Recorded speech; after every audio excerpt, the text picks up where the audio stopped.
नमस्कार, बहुत स्वागत है आपका। आप देख रहे हैं द न्यूज, आपके साथ मैं सृष्टि मिश्रा।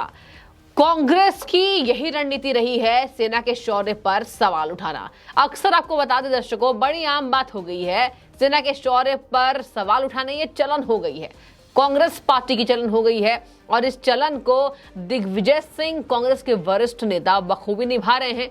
और जयराम रमेश एक बार फिर से बदतमीजी करते हुए पत्रकारों के साथ नजर आ रहे हैं। ये है कांग्रेस की राजनीति, ये कांग्रेस की रणनीति, कांग्रेस का चरित्र।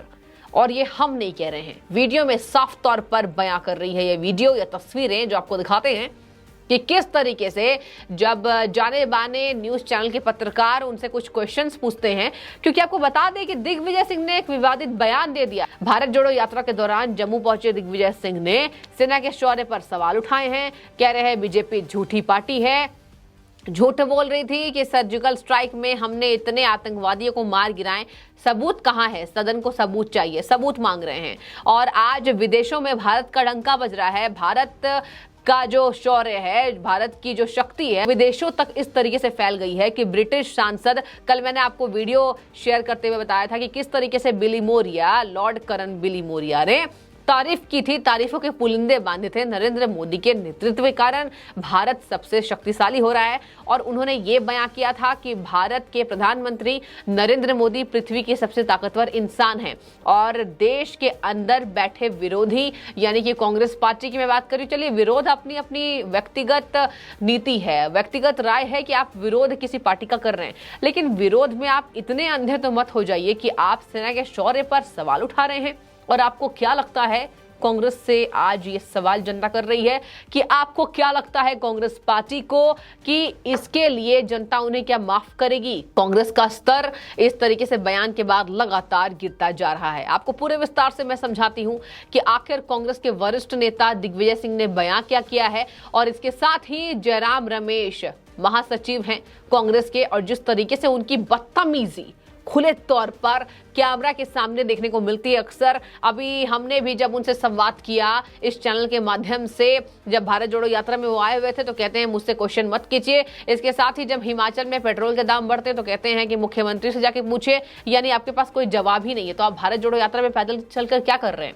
अगर आपके पास जनता के लिए जवाब नहीं है? और अगर आपको पत्रकारों से बातचीत नहीं करनी है तो क्यों कहते हैं कि पत्रकार मुझे तो कवर ही नहीं करते?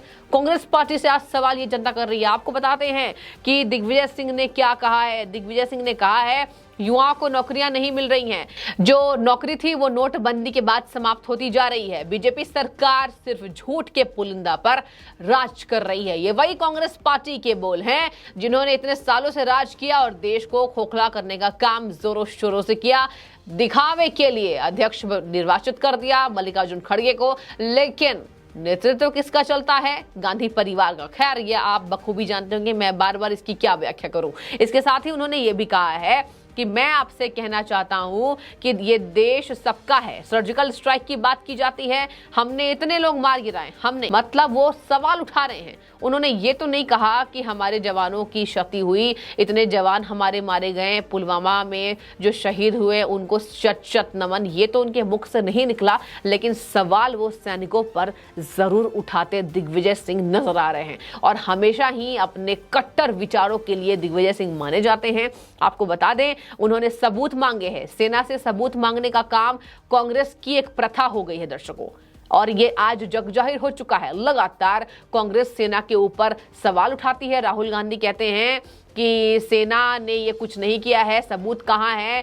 कांग्रेस पार्टी हमेशा ही सेना की शौर्य पर सवाल उठाती है। हाल ही में राहुल गांधी ने बयान दिया था कि भारतीय सेना पिटकर आई है। और ऐसी बयानबाजी, ऐसी राजनीति, ये दोहरे मानसिकता का परिचायक है। और एक तरफ कहते हैं कि देश को मजबूत करने के लिए हम निकल चुके हैं। इसके साथ ही आपको बता दें दर्शकों कि दिग्विजय सिंह यही नहीं रुके, उन्होंने अपने विवादित बयान में यह भी कह दिया कि हुकूमत यहाँ का फैसला नहीं कराना चाहती है, यहाँ की समस्या का निदान नहीं कराना चाहती है। हुकूमत मतलब बीजेपी सरकार को टारगेट किया है, केंद्र सरकार को, सत्तारूढ़ पार्टी को टारगेट किया है। उन्होंने कहा है समस्या कायम रखना चाहती है ताकि कश्मीर फाइल्स जैसी फिल्में बनती रहें और लोगों में, हिंदू मुसलमान में नफरत फैलाते रहें।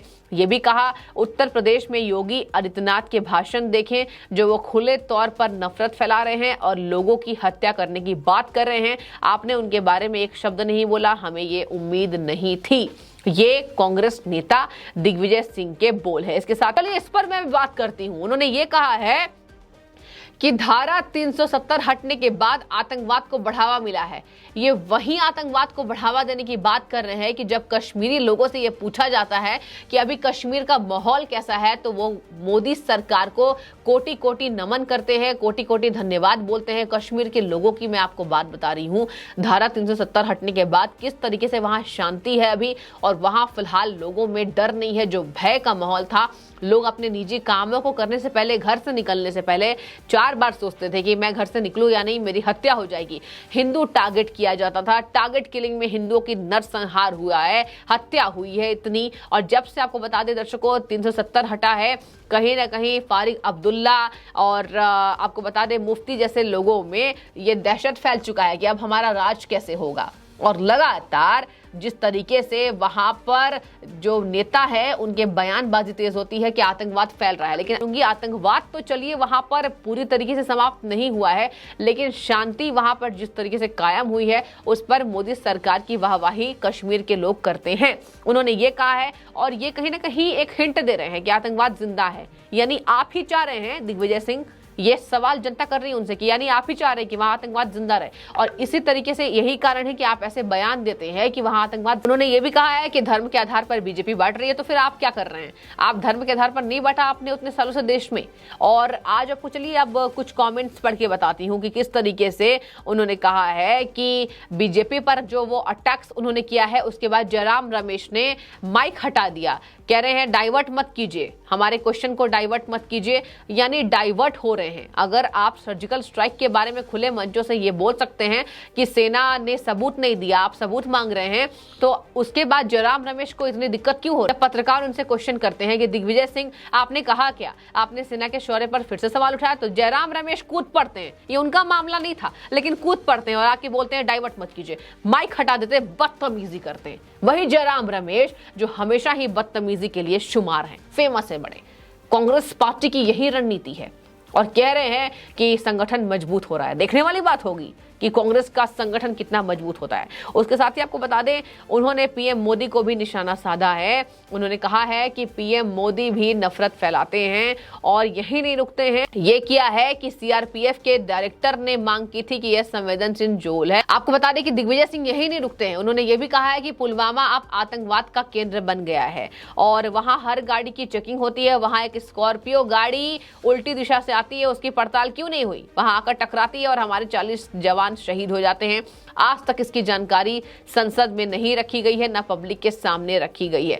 तो लगातार कांग्रेस की यही रणनीति है, किस तरीके से वो सवाल सेना के शौर्य पर हमेशा से उठाती रही है। चलिए आपको बता देते हैं कि एक दो कमेंट्स मैं आपको पढ़ के सुना देती हूं कि आखिर जनता में कितना ज्यादा आक्रोश है इनके बयानबाजी के बाद। शुभात्रा जी लिखती हैं कि कांग्रेस को कभी ये रियलाइज नहीं होती, कभी ये बात का एहसास नहीं होगा कि किस तरीके से उन्होंने हेट्रेड फैलाकर जिस तरीके से वो टारगेट करते हैं बीजेपी के लिए। जितनी उनकी नफरत बढ़ चुकी है, ये बीजेपी के लिए नहीं, पूरी जनता उनके लिए अब नफरत करती है। ये कांग्रेस को समझने की बेहद जरूरत है और बार बार सेना से सवाल पूछने के लिए कांग्रेस गर्त में जा रही है।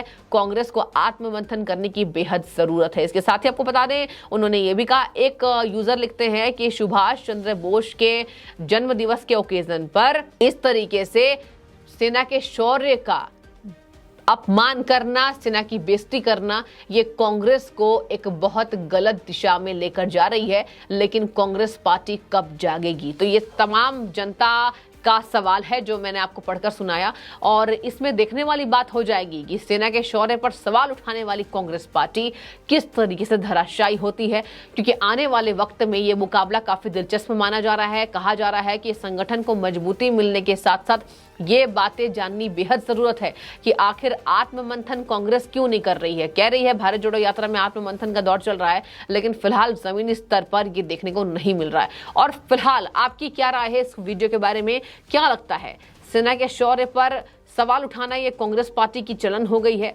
और या ये एक गंदी राजनीति की परिचायक है? फिलहाल आपका बहुत शुक्रिया द न्यूज़ से जुड़ने के लिए। कमेंट करके बताइए।